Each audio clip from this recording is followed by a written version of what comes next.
Court میں پہنچ جاؤ اور تم یہ کہو کہ تمہارے خلاف کچھ نہیں کہا جائے گا، یہ غیرت ایمانی کا جنازہ ہے کہ ہم اس کو سنیں اور سن کے کہ مولوی صاحب کاروبار یہ تو غیر چلتا، تو پھر میں نے کہا قرآن یہ کہے گا یہ جھوٹے دعوے کرنے چھوڑ دو،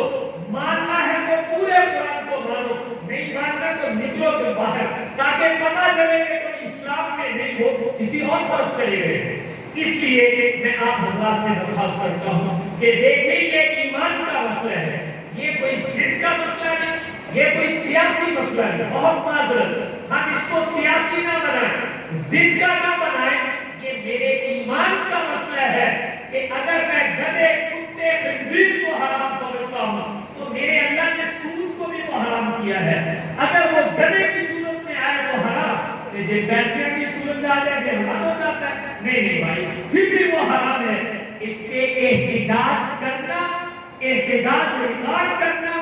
بائیکاٹ کرنا ایسے بینکوں کا کہ جو میں نے کہا پٹیشن لے کر وہاں جا رہے ہیں سپریم کورٹ کے اندر، یہ میرا اور آپ کا دینی فریضہ بنتا ہے، ہم اپنی غیرت کا اظہار تو کم از کم کریں، یہ تو ہمیں بھی پتا ہے کہ یہ دائرہ کار سے باہر ہے، لیکن ایمان کی بھی کوئی چیز ہوتی ہے اور ایمان کی غیرت بھی کوئی چیز ہوتی ہے، اللہ کے لیے اپنے ایمان کا جنازہ نہ نکالو۔ میں نے کہا جہاں جہاں تک میری اور آپ کی آواز پہنچتی ہے،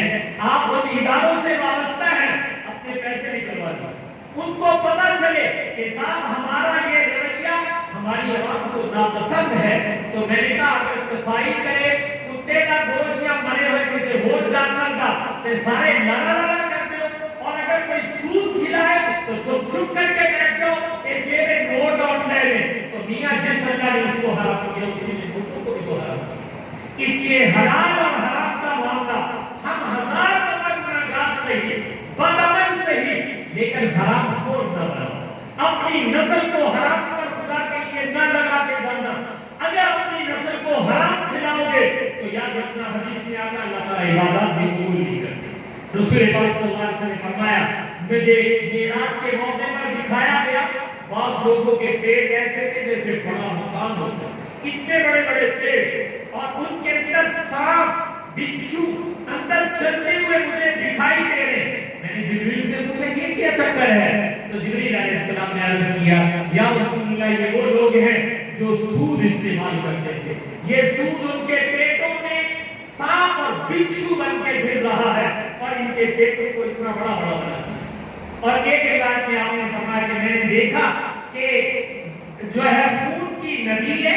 اور اس میں ایک آدمی ہے وہ باہر نکلنا چاہتا ہے، جب باہر نکلتا ہے تو پتھر مار کے اس کو دوبارہ اسی میں ڈال دیا جاتا ہے۔ میں نے پوچھا یہ کون ہے؟ تو آپ نے فرمایا آپ کی امت کے سود خور ہو۔